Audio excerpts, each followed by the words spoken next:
हरि ओम friends. बिछा राशि गुरु 12 वर्ष पर मिथुन राशि बाहरी कर्कट राशि रे गोचर करिवे। तो गुरुंकर यही गोचर आपणकर नवम स्थान रे हेबाकु जाउची। नवम घर जोटा कि लाभ एवं भाग्यर घर मध्य कहा जाइଥାଏ।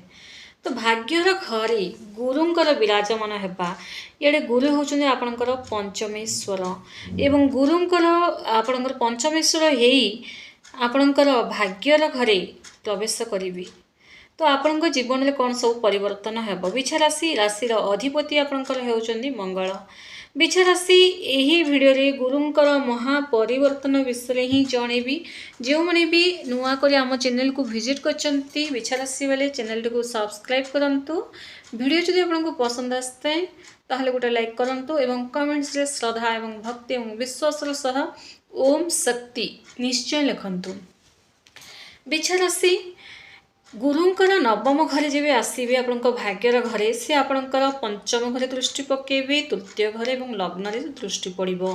प्रथमे तो आपणकर पेट जनित समस्याटा दूर हम 2 वर्ष हम देखिए पाखापाखि 2 वर्ष हम माने आपणकर पेटरे किसी ना किसी समस्या लगी रोचे फैटी लिवर जनित समस्या कि जहाँ खाऊँ ताहा आपणकर डाइजेशन हो नहीं पेटर सब गड़बड़ रही थाउची बहुत सारा ट्रीटमेंट कर मेडिसिन खाऊँ टिके समय भल रोचे पुणी आउ थे से समस्या देखा।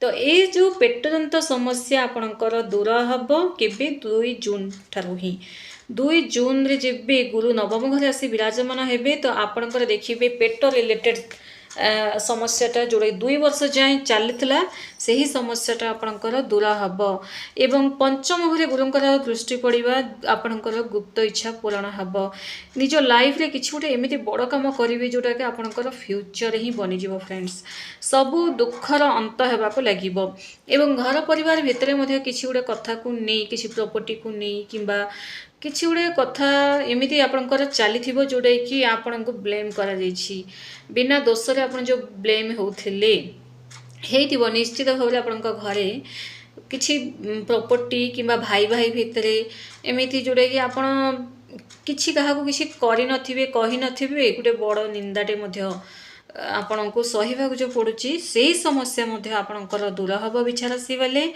तो संतान को नहीं तांको फ्यूचर को नहीं जहाँ भी आप भावुंट से समस्या मध्य दूर हम माने संतान प्रति जो तांकर पाठपढ़ा सरी जाइए आगू से फ्यूचर को नहीं चिंता चलता 2 जून आसूची जमीती आपणकर सबू चिंताटा दूर हम।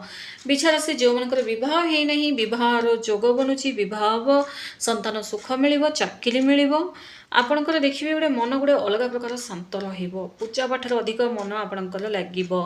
आज जाए जो तीर्थस्थान को आपड़ जाना सेमितिया तीर्थस्थान को जीवे सपरिवार सह आपणकर संतान अच्छी जदि संतान सह जीवे परिवार बापा माँ आप जीवे सबु काम आपणकर मन लगे और सबु काम आगेबे मन आपणकर भल रहिबो। फ्रेंड्स बिछा राशि जदि आप बिजनेस कर बिजनेस रे देखिए गोटे भल रोजगार आपन करेंगे भल इनकम करेंगे पार्टनरशिप रे जो आपणकर बिजनेस जहाँ भी कर दुकान रखी पार्टनरशिप रे मध्य जदि तांकर आपण पार्टनर प्रति आपणकर किसी मन रे नेगेटिविटी चलता मन रे किसी भल चल नाला से नेगेटिविटीटा दूर हम सबु क्षेत्र आपको सफलता रही एवं एमती गोटे इलीगल काम जदि आप फसी जाइए बाहरी पारु नथिले आपण को माने प्रेमर मामलें कही आपन को बहुत सारा टंका पैसा आपन लुटि नौ जोटा बाहर आप कही पार नथिले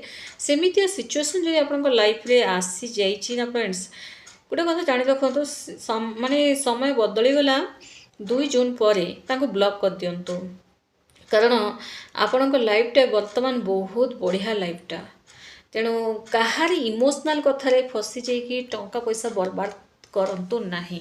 12टी राशि जानते फ्रेंड्स आपन बहुत टंका पैसा कमे था बिछा राशि छोट बेलू ही संघर्ष करी 2 पैसा रोजगार करी ही आपन कमे ही था किंतु निज पाखे रखिपारती नहीं सब तो साउंटी नहीं थांती तो बुझीपारे। तेणु जदि आपणकर लाइफ रे एमती किसी आपन को प्रॉब्लम क्रिएट कर रातिर निद उड़े दौरान टेंशन रोच सब बेले तो सेमितिया व्यक्ति को आपण साइड करवा ही भल रहिबो।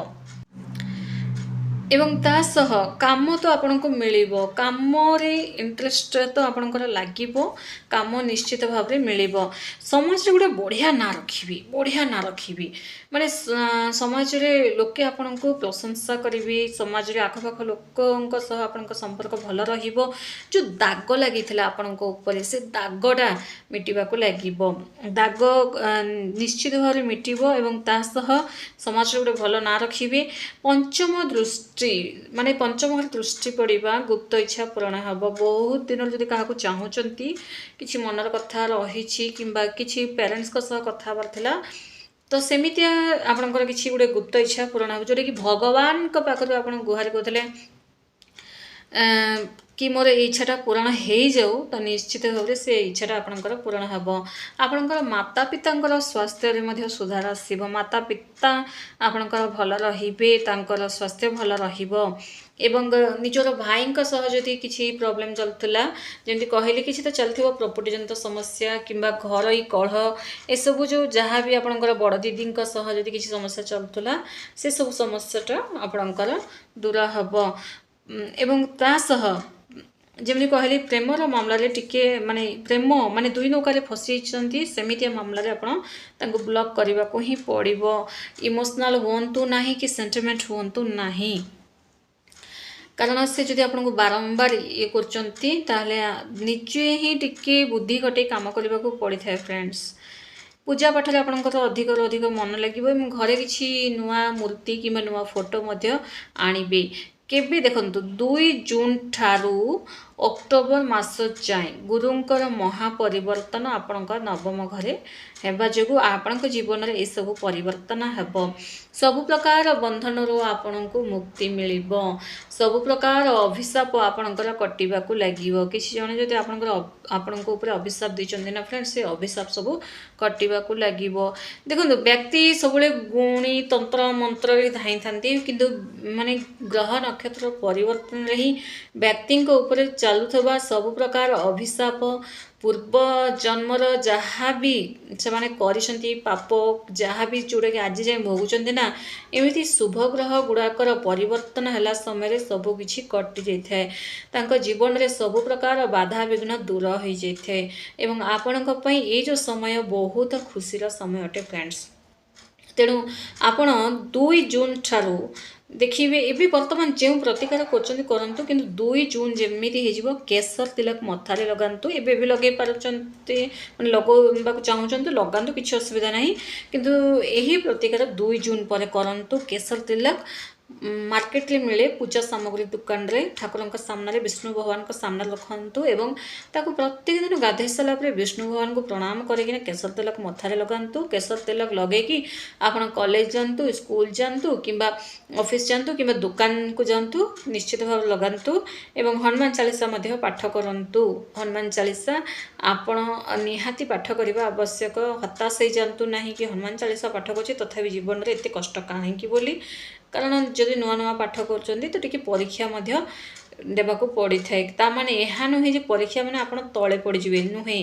ତଳେ ପଡ଼ିଲା ଭଳିଆ ଲାଗିବ, କିନ୍ତୁ ଆପଣଙ୍କୁ ଲାଗିବ କି ତଳେ ମଧ୍ୟ କାହାର ଗୋଟେ ହାତ ରହିଛି ଯେଉଁଟାକି ମୋତେ ସପୋର୍ଟ କରୁଛି। ହନୁମାନ ଚାଳିଶା ନିଜ ଭିତରେ ହିଁ ବହୁତ ପାୱାରଫୁଲ୍ ଅଟେ ଫ୍ରେଣ୍ଡସ୍। କମେଣ୍ଟସରେ ଶ୍ରଦ୍ଧା ଏବଂ ଭକ୍ତିର ସହ ଓମ୍ ଶକ୍ତି ନିଶ୍ଚୟ ଲେଖନ୍ତୁ। ଧନ୍ୟବାଦ।